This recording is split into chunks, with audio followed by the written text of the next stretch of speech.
ദൈവനാമത്തിന് മഹത്വമുണ്ടാകട്ടെ. ദൈവവചനമായിട്ട് വീണ്ടും ഈ ആഴ്ചവട്ടത്തിൻ്റെ 1-ാം ദിവസം നിങ്ങളുടെ മുമ്പിൽ ആയിരിക്കാൻ കർത്താവിനെയും ബലപ്പെടുത്തുന്നതിനായി സ്തോത്രം ചെയ്യുന്നു. ദൈവത്തിൻ്റെ ആത്മാവിൽ നിന്നുള്ളതായ ആലോചന നമ്മൾ ശ്രമിച്ചുകൊണ്ടിരിക്കുകയായിരുന്നല്ലോ. കിടന്ന സമയം മുതൽ കീർത്തനം കൂടി അതിനു മുമ്പും എല്ലാം. Thank you Lord. ഹല്ലേലൂയ. ഒന്ന് രണ്ട് കാര്യം ഞാൻ എടുത്ത് പറയാനായിട്ട് അതുപോലെ തന്നെ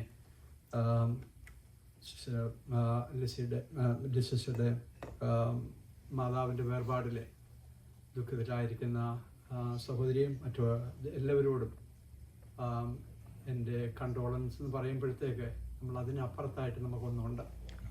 താങ്ക് യു ലോർഡ്.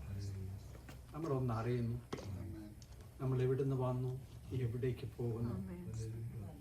പലർക്കും എവിടേക്ക് പോകുന്നു എന്ന് തിരിച്ചറിയാതിരിക്കുമ്പോൾ ആമേൻ, ദൈവ മക്കൾക്ക് ഒരു പ്രത്യാശയുണ്ട്. I'm going to better house. Thank you Lord. ആ പ്രത്യാശ മാതാവിന് കൊടുത്തല്ലോ, ആ സൗഭാഗ്യം കൊടുത്തല്ലോ, ആ പ്രത്യാശ നമ്മുടെയും ജീവിതത്തിൽ നൽകപ്പെട്ടിരിക്കുന്നല്ലോ.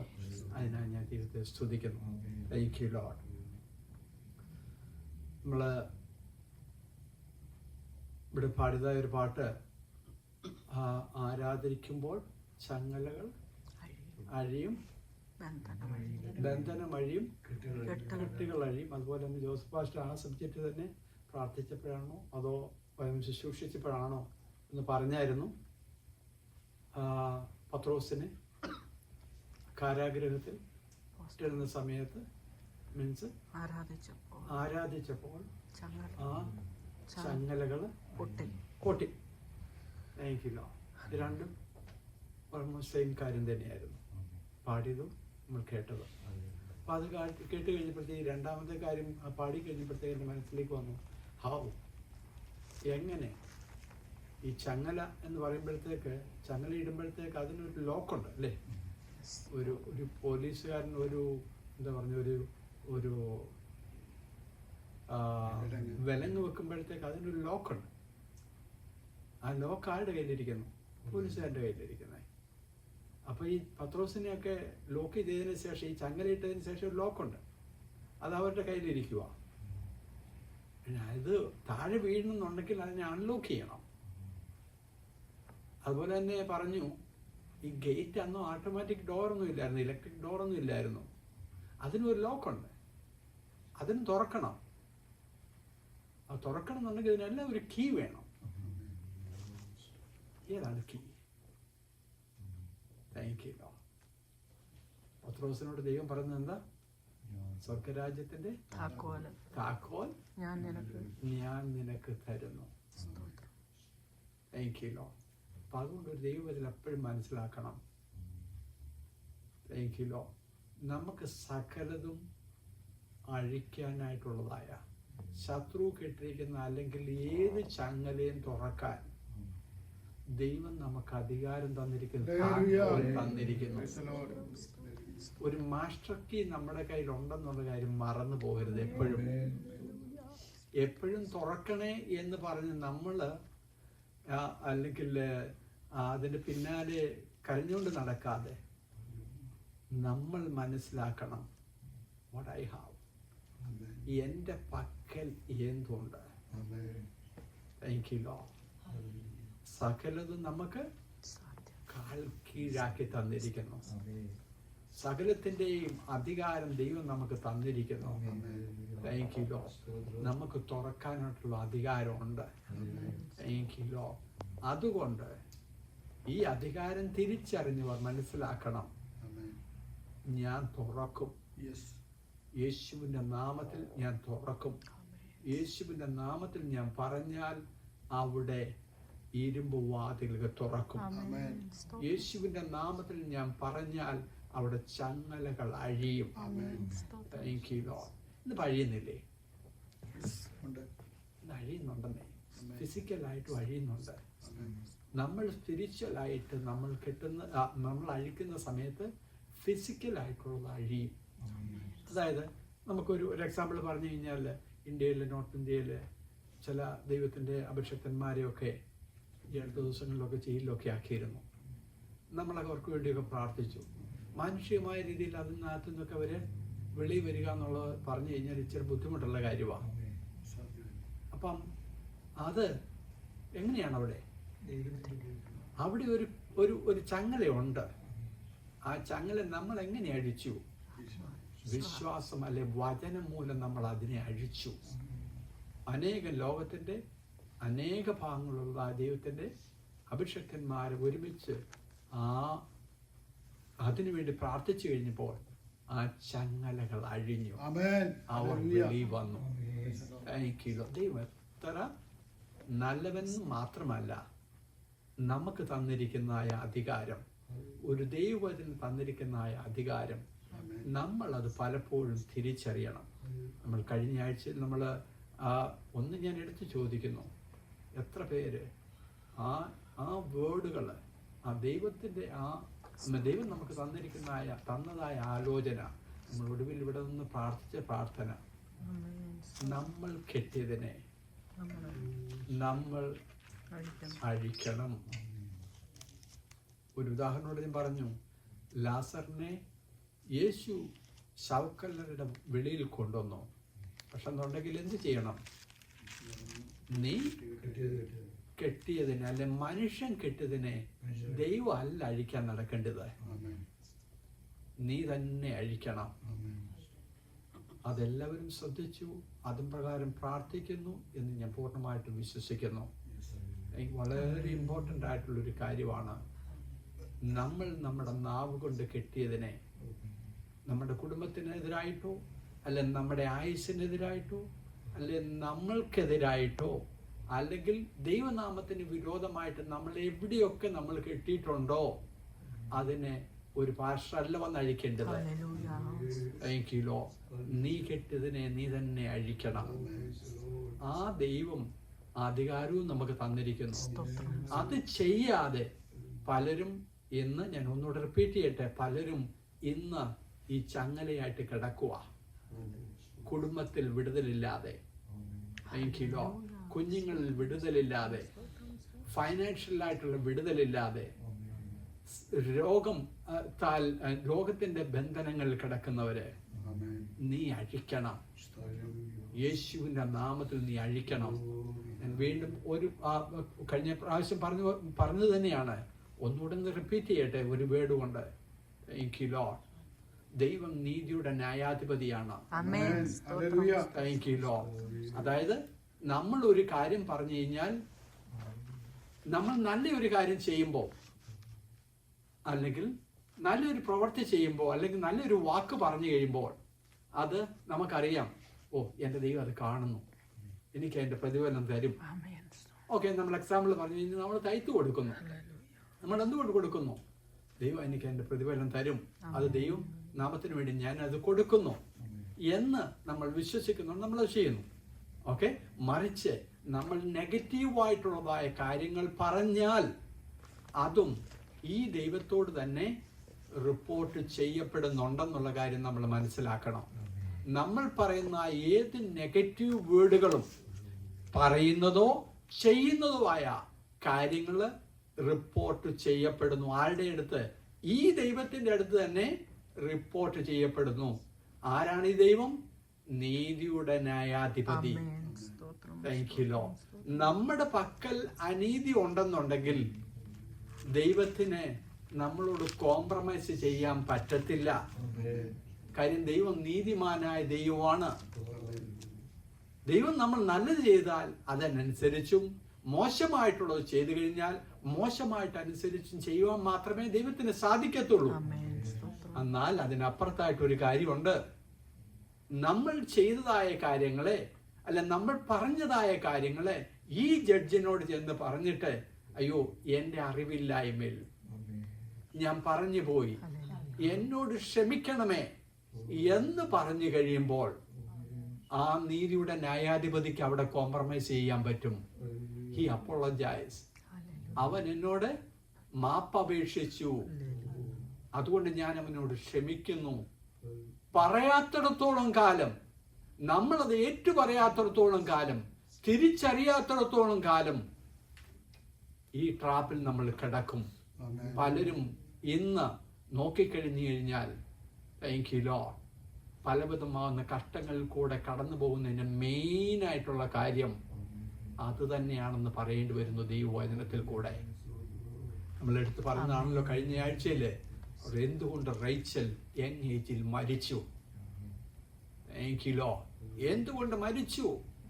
യാക്കോബ് ഒന്ന് പറഞ്ഞു. യാക്കോബ് എന്താ പറഞ്ഞേ? ആരുടെ പക്കലെങ്കിലും, ഞാൻ ആ ഭാഗത്തേക്ക് പോകുന്നില്ല, ആരുടെ പക്കലെങ്കിലും ഈ ഗ്രഹബിംബം കണ്ടു കഴിഞ്ഞാൽ അവൾ മരിക്കണം, അല്ലെങ്കിൽ അവൻ മരിക്കണം എന്ന് യാക്കോബ് പറഞ്ഞു. യാക്കോബ് അറിയാതെ പറഞ്ഞു പോയതാ. പക്ഷെ നടക്കി യാക്കോബ് പറഞ്ഞത് റിപ്പോർട്ട് ചെയ്യപ്പെട്ടു. ദൈവത്തിന് അതും പ്രകാരം മാത്രമേ പോകാനൊക്കെ ഉള്ളൂ. ദൈവം അറിഞ്ഞുകൊണ്ട് ഈ റേച്ചലിനെ കൊന്നതല്ലെന്നേ. ദൈവത്തിന് ആഗ്രഹം ഉണ്ടായിട്ടല്ല, പക്ഷെ നീ പറഞ്ഞു, യാക്കോബ് പറഞ്ഞു, അതുകൊണ്ട് അങ്ങനെ സംഭവിച്ചു. എത്രയോ ദയനീയമായിട്ടുള്ള കാര്യം. യാക്കോബ് വളരെ ദുഃഖിച്ചു. എന്ത് ദുഃഖിച്ചു? റേച്ചൽ മരിച്ചത് കൊണ്ട് യാക്കോബ് ദുഃഖിച്ചു. പക്ഷെ നീ പറഞ്ഞതാ, അവൻ അറിയാതെ പറഞ്ഞുപോയി. യാക്കോബ് അവിടെ അപ്പോളജൈസ് ചെയ്യുന്നതായിട്ട് ഞാൻ ഒരിടത്തും വായിച്ചിട്ടില്ല. ചെയ്തിരുന്നെങ്കിൽ ഒരു വിടുതലുണ്ടായെന്ന് ഞാൻ പറഞ്ഞതിന് ചുരുക്കം. യെസ്, നമ്മൾ മനസ്സിലാക്കിക്കോണം, ജീവിതത്തിൽ ക്രമീകരിക്കപ്പെടേണ്ടതിനെ ക്രമീകരിക്കപ്പെടണം. അല്ലാതെ നമ്മൾ ഈ ബൈബിളുമായിട്ട് പള്ളി പോകണമെന്നോ അല്ലെങ്കിൽ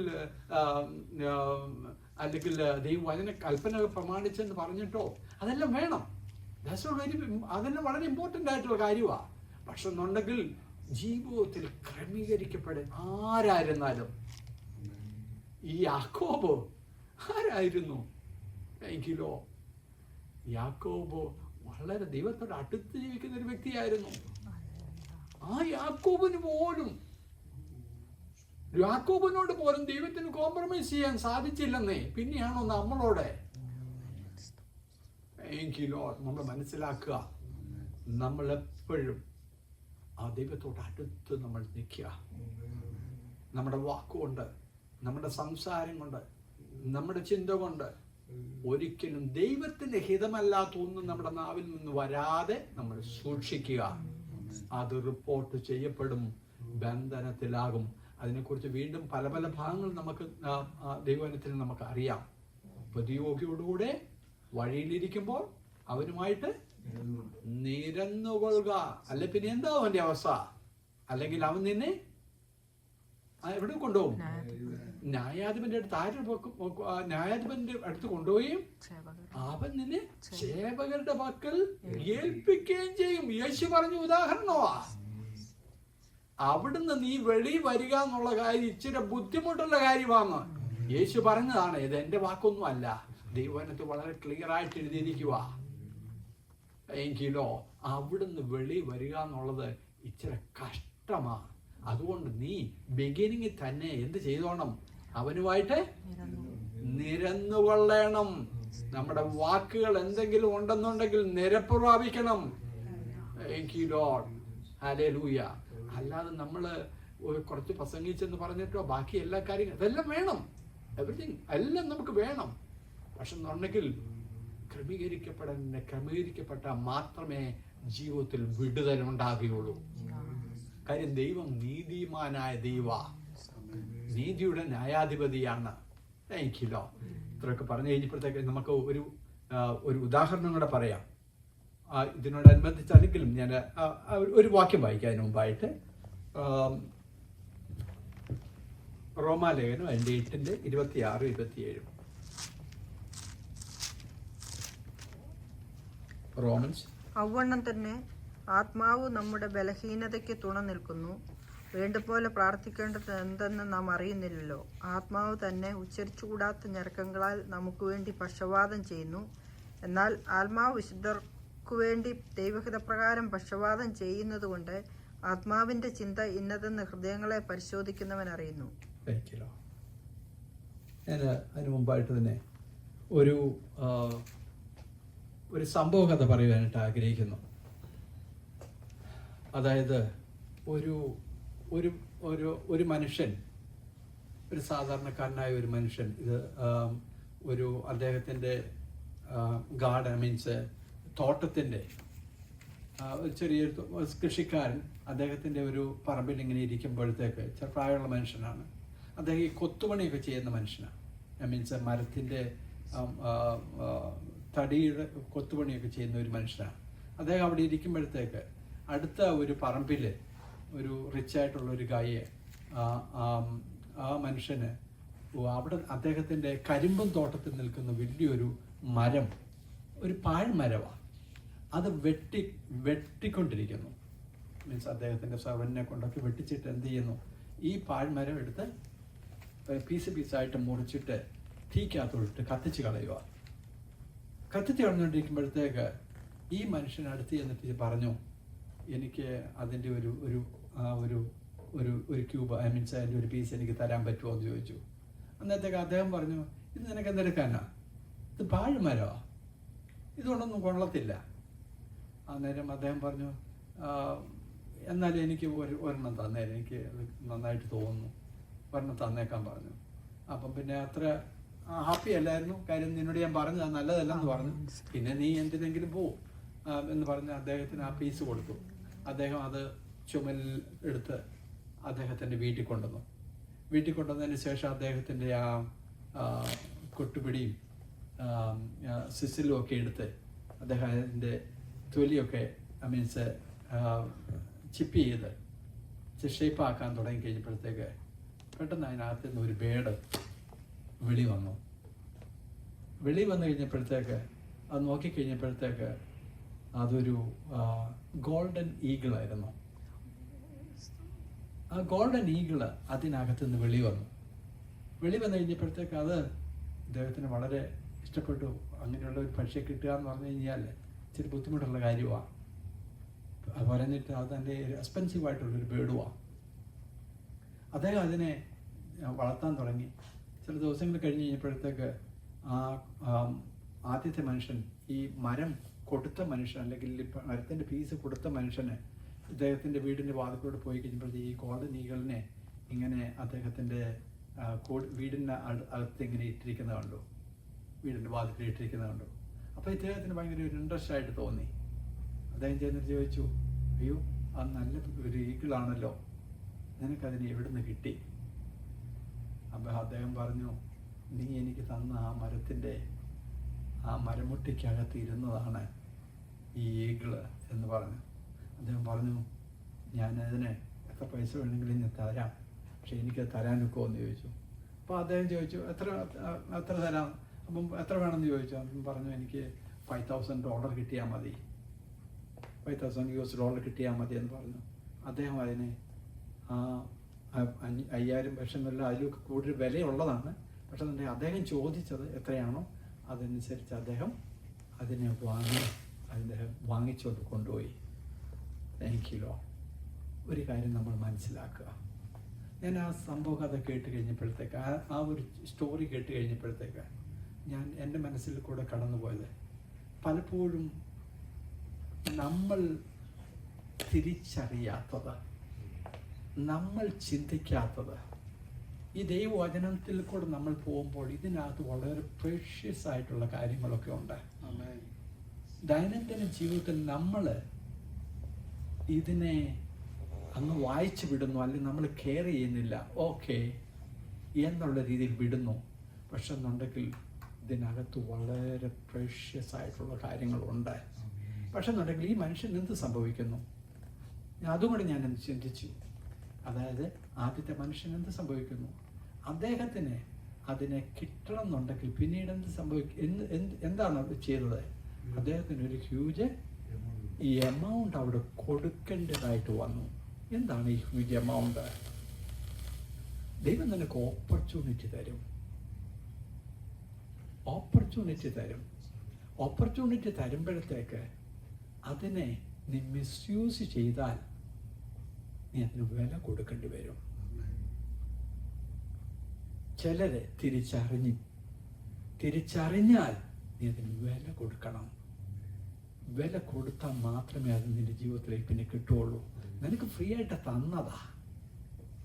ദൈവം നിനക്ക് തന്നിരിക്കുന്ന ഇരുട്ടിലെ നിക്ഷേപങ്ങളും മറുപടങ്ങളിലെ ഗുപ്തനിധികളും ഒക്കെ ഈ ദൈവവചനത്തിലുണ്ട്. ഈ ദൈവവചനത്തിലുണ്ട്. പക്ഷെ എന്നുണ്ടെങ്കിൽ നീ അതിനെ ഏത് രീതിയിലാണ് എടുക്കുന്നത്? നീ അതിനെ ജസ്റ്റ് കട്ട് ചെയ്ത് ഇത് പാഴ്മരമാണെന്നുള്ള രീതിയിൽ അത് അവിടെ അങ്ങ് എഴുതി വെച്ചിട്ടുണ്ടെന്ന് ഐ ഡോണ്ട് കെയർ, എനിക്കറിയത്തില്ല എന്ന് പറഞ്ഞ് നീ മുറിച്ചിരുന്ന് തീയിലിടാൻ വേണ്ടിയാണോ നീ ഉദ്ദേശിക്കുന്നത്? അതോ നീ അതിനുള്ളിലിരിക്കുന്നതിനെ നീ തിരയുന്നുണ്ടോ? ഇതിന്റെ ഉള്ളിൽ അഗാധമായിട്ടുള്ള ചിലതുണ്ട്, പ്രഷ്യസ് ആയിട്ടുള്ള ചിലതുണ്ട്. Thank you Lord. അത് തിരിച്ചറിഞ്ഞവൻ, താങ്ക് യു ലോർഡ്, ഹല്ലേലൂയ, അവൻ വിടത്തില്ല.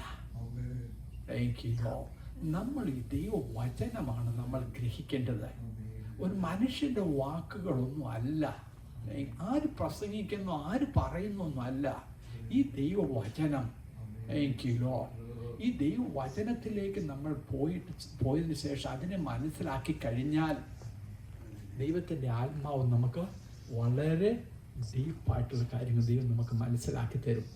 ദൈവം നമ്മുടെ ജീവിതത്തിൽ വിടുതലിനെ തരും. ദൈവം നമ്മുടെ ജീവിതത്തിൽ അത്ഭുതങ്ങളെ ചെയ്യും. ഇവിടെ എന്താണ് നമ്മൾ വായിച്ചത്? ഒന്നുകൂടി വായിക്കാം. ഔവണ്ണം തന്നെ ആത്മാവ് നമ്മുടെ ബലഹീനതയ്ക്ക് തുണ നിൽക്കുന്നു. വേണ്ടുപോലെ പ്രാർത്ഥിക്കേണ്ടത് എന്തെന്ന് നാം അറിയുന്നില്ലല്ലോ. ആത്മാവ് തന്നെ ഉച്ചരിച്ചുകൂടാത്ത ഞരക്കങ്ങളാൽ നമുക്ക് വേണ്ടി പക്ഷപാതം ചെയ്യുന്നു. എന്നാൽ ആത്മാവ് വിശുദ്ധർക്ക് വേണ്ടി ദൈവഹിതപ്രകാരം പക്ഷപാതം ചെയ്യുന്നത് കൊണ്ട് ആത്മാവിന്റെ ചിന്ത ഇന്നതെന്ന് ഹൃദയങ്ങളെ പരിശോധിക്കുന്നവൻ അറിയുന്നു. ഒരു കാര്യം മനസ്സിലാക്കുക. എങ്ങനെയാണ് അവിടെ പറഞ്ഞിരിക്കുന്നത്? വേണ്ടും പോലെ പ്രാർത്ഥിക്കേണ്ടത് എന്തെന്ന് നാം അറിയുന്നില്ലല്ലോ. Thank you Lord. നമ്മുടെ ബലഹീനത,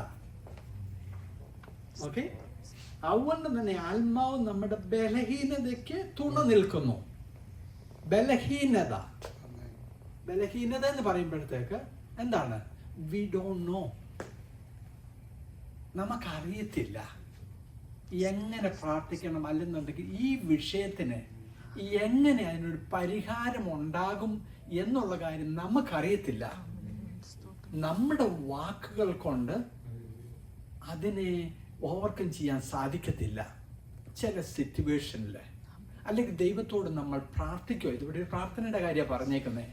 ദൈവത്തോട് പ്രാർത്ഥിക്കുന്ന നമ്മുടെ ആ മാനുഷികമായ വാക്കുകൾ കൊണ്ട്, അല്ലെ മാനുഷികമായ വാക്കുകൾ മുഖാന്തരം അവിടെ നമ്മൾക്ക് ആ ദൈവത്തിൽ നിന്ന് പ്രാപിക്കാൻ സാധിക്കത്തില്ല. അതിനൊരു ഉദാഹരണോട് ഞാൻ പറഞ്ഞു കഴിഞ്ഞാൽ, ഇത് വായിച്ചു കഴിഞ്ഞപ്പോഴത്തേക്ക് എൻ്റെ മനസ്സിലേക്ക് വന്നത്, താങ്ക് യു ലോർഡ്, ഒരു ലോയർ ഒരു സാധാരണ ഒരു കേസിന് അല്ലെങ്കിൽ എന്തെങ്കിലും ഒരു കേസിന് അല്ലെങ്കിൽ ലോകത്ത് നടക്കുന്ന ഒരു കേസ്, ഒരു കോടതിയും ഒരു കേസിനും ഒക്കെ സംബന്ധിക്കും.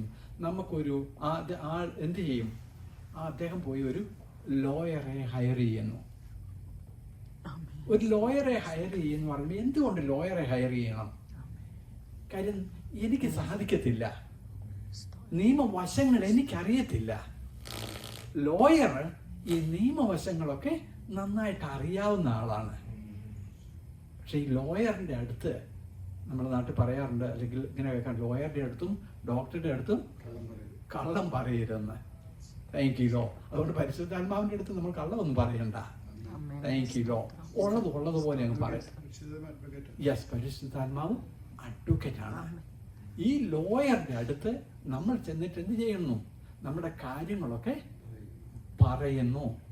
അദ്ദേഹം നിയമം അല്ലെങ്കിൽ ലോ പഠിച്ച ആളായതുകൊണ്ട് ആരുമായിട്ട് കമ്മ്യൂണിക്കേറ്റ് ചെയ്യുന്നു? Thank you Lord. ഈ കോർട്ടിൽ ആരുമായിട്ട് കമ്മ്യൂണിക്കേറ്റ് ചെയ്യുന്നു?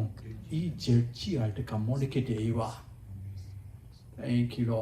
നിന്റെ ബലഹീനതയിൽ, നമ്മുടെ ബലഹീനതയിൽ പരിശുദ്ധാത്മാവിലുള്ള പ്രാർത്ഥനയെ കുറിച്ചാണ് ഞാൻ പറയുന്നത്. അന്യഭാഷയിലുള്ള പ്രാർത്ഥനയെ കുറിച്ചാണ് ഞാൻ പറയുന്നത്. നിന്റെ വാക്കുകൾക്കപ്പുറത്തായിട്ട്, മാനുഷികമായ വാക്കുകൾക്കപ്പുറത്തായിട്ട് നീ അന്യഭാഷയിൽ സംസാരിക്കുമ്പോൾ ദൈവത്തിന്റെ പ്രവൃത്തി എങ്ങനെ നടക്കുന്നു എന്നുള്ളതിനെ കുറിച്ചാണ് നമ്മൾ ഇവിടെ പറയുന്നത്. Thank you Lord, hallelujah.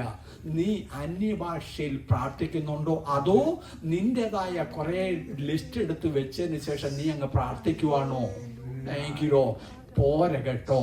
നമ്മുടെ നാവുകൾ കൊണ്ട് ഈ ദൈവത്തോട് കമ്മ്യൂണിക്കേറ്റ് ചെയ്യാൻ ഇച്ചിരി ബുദ്ധിമുട്ടൊക്കെ ഉണ്ടാകും ചില സമയങ്ങളിൽ.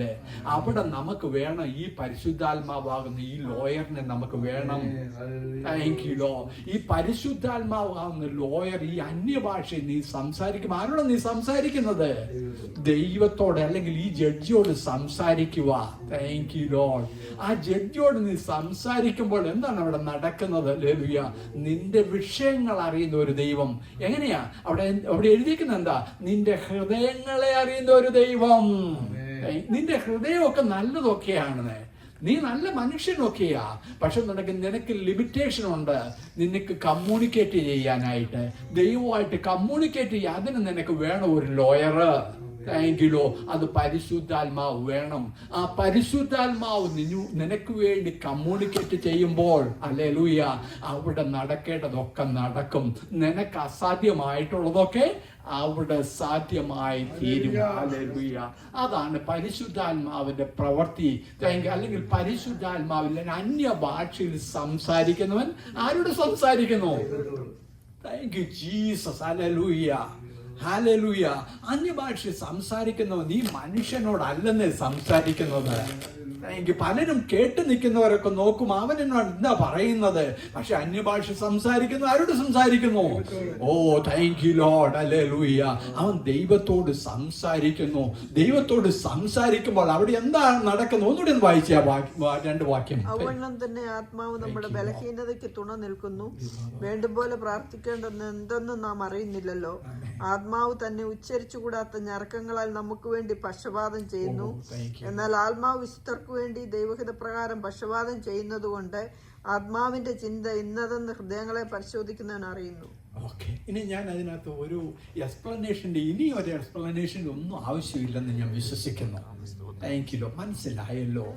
പരിശുദ്ധാത്മാവ് വേണം നമുക്ക് വേണ്ടി, നമ്മുടെ അഡ്വക്കേറ്റായിട്ട് നിൽക്കാനായിട്ട്. പരിശുദ്ധാത്മാവിനെ കൊണ്ടുവരണം. നീ അന്യ ഭാഷയിൽ സംസാരിക്കണം. Thank you Lord. ഹല്ലേലൂയ. അന്യഭാഷയിൽ നീ സംസാരിക്കുമ്പോൾ ഹല്ലേലൂയ, നീ കാണാത്തത് ചിലത് കാണും. ഹല്ലേലൂയ. അവിടെ നമ്മൾ ആരുടെ സംസാരിക്കുന്നത്? സകലത്തിന്റെയും ഉടയവനായ ദൈവത്തോട്, അല്ലെങ്കിൽ ഈ നീതിയുടെ ന്യായാധിപതിയായ ദൈവത്തോട് നീ കമ്മ്യൂണിക്കേറ്റ് ചെയ്യണം. Thank you Lord. അവിടെ നിന്റെ ഹൃദയം നിന്നെ നല്ലപോലെ അറിയുന്ന ഈ ദൈവം ഉണ്ടല്ലോ. Thank you Lord. ആ ദൈവം നിനക്ക് വേണ്ടി സകലതും പ്രവർത്തിക്കുവാൻ ശക്തനാണ്. നിന്റെ ശത്രുവിനെ എന്ത് ചെയ്യും? അവിടെ ഡിഫീറ്റ് ചെയ്യും. അവിടെ നിന്റെ മുമ്പിൽ ഒരു വാതിലും അടഞ്ഞു കിടക്കത്തില്ലെന്ന്. അവിടെ അത്ഭുതം നടക്കും, അവിടെ വിടുതൽ നടക്കും, ദൈവത്തിന്റെ മഹത്വം അവിടെ വെളിപ്പെടും. അതുകൊണ്ട് ഞാൻ ഒന്നുകൂടെ പറയട്ടെ, പ്രാർത്ഥിക്കുമ്പോൾ നമ്മുടേതായിട്ട് രീതി പ്രാർത്ഥിക്കേണ്ടതെന്നല്ല ഞാൻ പറയുന്നത്. നമുക്ക് പറയാം, പക്ഷെ ഒന്നുണ്ടെങ്കിൽ അന്യഭാഷയിൽ പ്രാർത്ഥിക്കേണ്ടടുത്ത് അന്യഭാഷയിൽ തന്നെ പ്രാർത്ഥിക്കണം. Thank you law. അന്യഭാഷയിൽ സംസാരിക്കുന്ന നമ്മൾ വേറൊരു ലെവലിലാണ്, വേറൊരു ലെവലിലേക്കാണ് നമ്മൾ പോകുന്നത്, വേറൊരു ലെവലിലാണ് ഇതിന്റെ പ്രവർത്തനം നടക്കുന്നത്. ഈ ജഡ്ജിന്റെ മുമ്പാകെ ഡയറക്റ്റ് ഒരു കമ്മ്യൂണിക്കേഷനാ. Thank you Lord. ഹല്ലേലൂയ. നമ്മുടെ നാവുകൾ കൊണ്ട് സാധിക്കാത്തത്, നമ്മുടെ ബുദ്ധി കൊണ്ട് സാധിക്കാത്തത്, നമ്മുടെ അറിവ് കൊണ്ട് സാധിക്കാത്തത്, നമ്മുടെ വിവേകം കൊണ്ട് സാധിക്കാത്തത്, ഹല്ലേലൂയ, അതിനപ്പുറത്തായിട്ട് ഒന്ന് ഈ പരിശുദ്ധാത്മാവ് ചെയ്യുന്നു. എന്ത് ചെയ്യുന്നു? Thank you Lord. നിനക്ക് വേണ്ടി പക്ഷവാദം ചെയ്യുന്നു. Thank you. നിനക്ക് വേണ്ടി ഒരു അഡ്വക്കറ്റായിട്ട് നിന്ന് നിനക്ക് വേണ്ടി പ്രവർത്തിക്കുന്നു നമ്മുടെ ബലഹീനതയിൽ. ഹല്ലേലൂയ. Thank you. ഞാനിവിടെ നിർത്തുക. Thank you Lord. ഹല്ലേലൂയ. ഞാൻ ഒന്നുകൂടെ ആ വചനം നമ്മൾ വളരെ ക്ലിയർ ആയിട്ടൊന്ന് മനസ്സിലാക്കിയിരുന്നോണം. ആ പോർഷൻ വായിച്ചു കഴിഞ്ഞപ്പോൾ ദൈവത്തിന്റെ ആത്മാവിലേക്ക് മനസ്സിലാക്കി തന്ന കാര്യമാണ്. Thank you Lord. ഈ വചനമൊക്കെ വായിക്കുമ്പോഴത്തേക്ക് ഇതിന്റെ അർത്ഥം മനസ്സിലാക്കി ഞാൻ തന്നെ അങ്ങ് കരഞ്ഞു പോകാറുണ്ട്. Thank you Lord. ഹല്ലേലൂയ. ദൈവം എത്ര നല്ലവൻ. ഒരു സമയത്ത് ഈ പറയുന്ന ഞാൻ ഉൾപ്പെടെ ഹല്ലേലൂയ, അങ്ങനെയൊന്നുമല്ലോ അന്യഭാഷയൊക്കെ പറയേണ്ട ആവശ്യമുണ്ടോ എന്നുള്ളൊക്കെ ചിന്തിച്ചിട്ടുള്ള മനുഷ്യനായിരുന്നു ഞാനും. Thank you Lord. എന്നാൽ ഇന്ന് അതിന്റെ മാധുര്യം മനസ്സിലാക്കി കഴിഞ്ഞപ്പോഴത്തേക്ക് താങ്ക് യു ലോർഡ്. ഹല്ലേലൂയ. എന്റെ ചിന്തയ്ക്ക് അപ്പുറത്തായിട്ട്, എന്റെ ബുദ്ധിക്ക് അപ്പുറത്തായിട്ട്, ആമേൻ, എന്റെ നിരൂപണങ്ങൾക്ക് അപ്പുറത്തായിട്ട് പ്രവർത്തിക്കുവാൻ. ഹല്ലേലൂയ. എങ്ങനെയാണ്? ദൈവം ആദിയിൽ വചനമുണ്ടായിരുന്നു, വചനം ദൈവത്തോടു കൂടിയായിരുന്നു, വചനം ദൈവമായിരുന്നു. സകലതും ഈ ആത്മാവിന്റെ പ്രവൃത്തിയാൽ എല്ലാം ഉളവായി. Thank you, Lord. ഉളവായത് ഒന്നും അവനെ കൂടാതെ ഉളവായതൊന്നും അവനെ കൂടാതെ ഉളവായിട്ടുള്ള സകലതും ആമേൻ സാധിക്കുമെന്ന്. ഒരു ദൈവത്തിന് വിടുതൽ വേണോ? ഒരു ദൈവത്തിന് ജീവിതത്തിൽ അസാധ്യമായുള്ള സാധിക്കണോ? ഈ പരിശുദ്ധാത്മാവിന് നീ ഒന്ന് അലൗ ചെയ്യണം. നമ്മുടെ ഹൃദയം എങ്ങനെ? നിന്റെ ഹൃദയങ്ങളെ അറിയുന്ന ദൈവം നിന്റെ ബലഹീനത ഒക്കെ അവിടെ നിന്ന് മാറ്റി വെച്ചേര്. ഞാൻ അങ്ങനെയാണ്, എനിക്ക് അങ്ങനെ കഴിവില്ല, അല്ലെന്നുണ്ടെങ്കിൽ സോ ആൻഡ് സോ ആണ് ഞാന്. നോ, അതൊന്നും ദൈവത്തിന് പ്രശ്നമല്ല. നീ നിന്റെ വിഷയം എന്ത് ചെയ്യണം? ഈ വക്കീലിന്റെ കയ്യിലേക്ക് നീ ഒന്ന് കൊടുക്കണം. Thank you Lord. അതുകൊണ്ട് നമ്മൾക്ക് ഒരു കാര്യം പറയാം, അല്ലെങ്കിൽ സാധാരണ രീതിയിൽ ഒരു അല്ലെങ്കിൽ ചില ക്രിമിനൽ കേസുകൾക്കോ അങ്ങനെയുള്ള കാര്യങ്ങൾക്ക് ഒരു ചില ആൾക്കാർക്ക് അല്ലെങ്കിൽ ഒരു ലോയറെ ഹയർ ചെയ്യാനായിട്ട് പണമില്ലായിരിക്കാം. പക്ഷെ എന്നുണ്ടെങ്കിൽ അവിടെ എന്ത് ചെയ്യുന്നു? അവിടെ കോർട്ടിൽ തന്നെ ഒരു ഗവൺമെന്റിന്റെ ലോയറെ തന്നെ അവർക്ക് ഫ്രീ ആയിട്ട് കൊടുക്കുക. ഫ്രീ ആയിട്ട് കൊടുക്കുക. നിനക്കറിയാൻ മേലാത്തത്, നിനക്ക് എന്തെങ്കിലും നിയമവശങ്ങൾ ഏതെങ്കിലും രീതിയിൽ ഉണ്ടോ ഇദ്ദേഹത്തിന് വെളിവരാൻ, ഇദ്ദേഹത്തിനെ രക്ഷിക്കാനായിട്ട്? അവിടെ ഒരു ലോയറെ ഹയർ ചെയ്യുക. Thank you Lord. അതാണ് പരിശുദ്ധാത്മാ. ഞാൻ ഇതിലേക്ക് കൂടുതൽ പോകുന്നില്ല. അതാണ് പരിശുദ്ധാത്മ. അതുകൊണ്ട് പ്രാർത്ഥിക്കുമ്പോൾ അന്യഭാഷയിൽ സംസാരിക്കണം. അല്ലാതെ കുറെ നമ്മുടെ ലിസ്റ്റ് എടുത്തുകൊണ്ട് എല്ലാ ദിവസവും ഒരേ പ്രാർത്ഥന തന്നെ പ്രാർത്ഥിച്ചാൽ പോരുന്നേ. മറ്റുള്ളവർക്ക് അത് ബോധത്വമായിട്ടൊക്കെ തോന്നും. എങ്കിലോ തിരിച്ചറിയുന്ന ദൈവവേദനയെ നമ്മൾ പ്രാർത്ഥിക്കുക അന്യഭാഷയിൽ. അവിടെ നമ്മുടെ ലോയറാണ് വാദിക്കുന്നത്. എങ്കിലോ നമുക്ക് വേണ്ടി ഇറങ്ങി വരും. ആ ദൈവം നമുക്ക് വേണ്ടി അത്ഭുതം പ്രവർത്തിക്കും. ഈ വചനങ്ങൾ ആദ്യം നമ്മളെ അനുഗ്രഹിക്കുമാറാകട്ടെ.